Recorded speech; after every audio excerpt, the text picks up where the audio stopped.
guys. So, unboxing natin to. Tsaka testing. Nabili namin sa SNR. Deep Rinse Cleaner. Yan. So, yan yung vacuum na may ini-squirt na water. And then, isa-suction niya rin yung marumi ng tubig. So, yan siya. Parang nasa 5,000 yata to guys. Yan siya. So, yan yung box. So, ulitin ko lang. Mabibili yan sa SNR. Okay.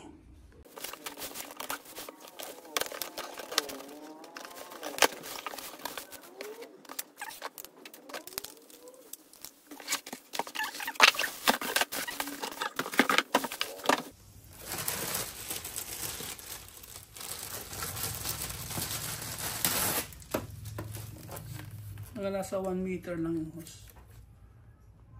Yan. Pero 1 meter lang guys.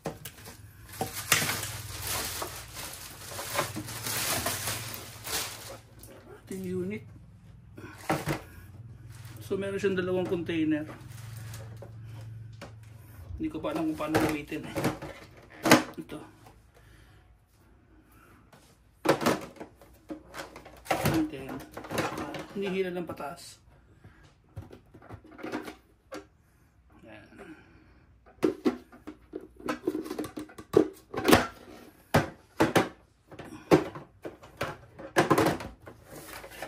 Then ito, sa likod, ano siya? Yan. Dito nyo isi-secure yung cable kapag tapos na kayong gamitin. Testingin natin.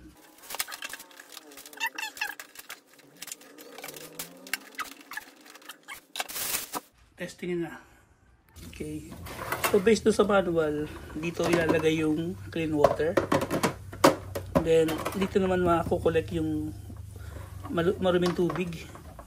And then, dito sa side, dito ikakabit yung hose. Ganyan. Looks like, ano naman siya, baligtaran. Ayan. Igagayin mo pala siya. Ito siya palabas. Ganun. Ayan, so, kapag ipapasok, press lang to. Ayan, para umangat yung pin sa loob.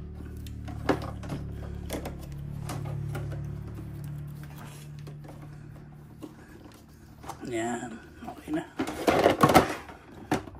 And then, itong kabilang side naman, dito rin.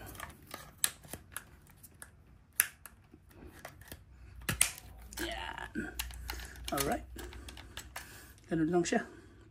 So, meron din siyang hose holder. Pwede nyo ilagay dito sa left side. Pwede rin sa right side. Para kapag sisecure nyo na, yan, ganoon lang.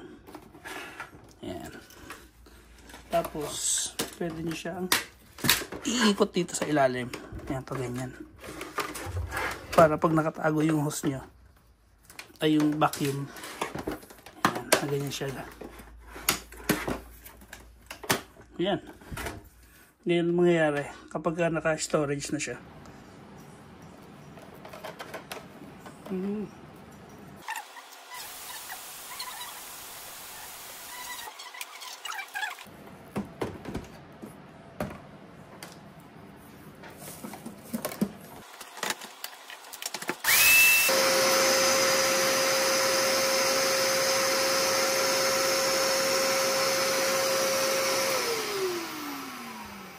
Yan guys. So ito yung lilinisin kong sopa. Tingnan nyo naman. Napakadumi. Puro ilaway na ng mga apo namin. Ay, Jay, di ba? Ginawa ng potty trainer itong sofa ko. Okay, sige. Testingin natin. Pesto ko lang yung aking mahiwagang camera. And then, naka-plug na yan. Testingin na.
Mukhang effective naman siya guys. Kasi nakikita ko talaga lumalabas yung mga maputik na tubig. So, okay siya. So, babacuumin ko, bibidyo ko ulit mamaya. So, tingnan nyo na lang kung ano yung tsura ng sofa. Yung recliner ko. Yan.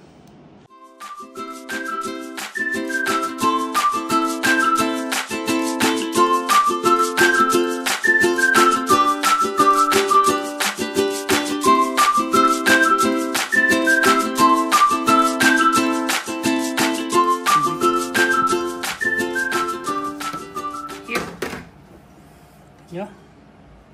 My goodness. Yan yung inuupuan natin kapag hindi na vacuum. Ew. Dispose ko lang.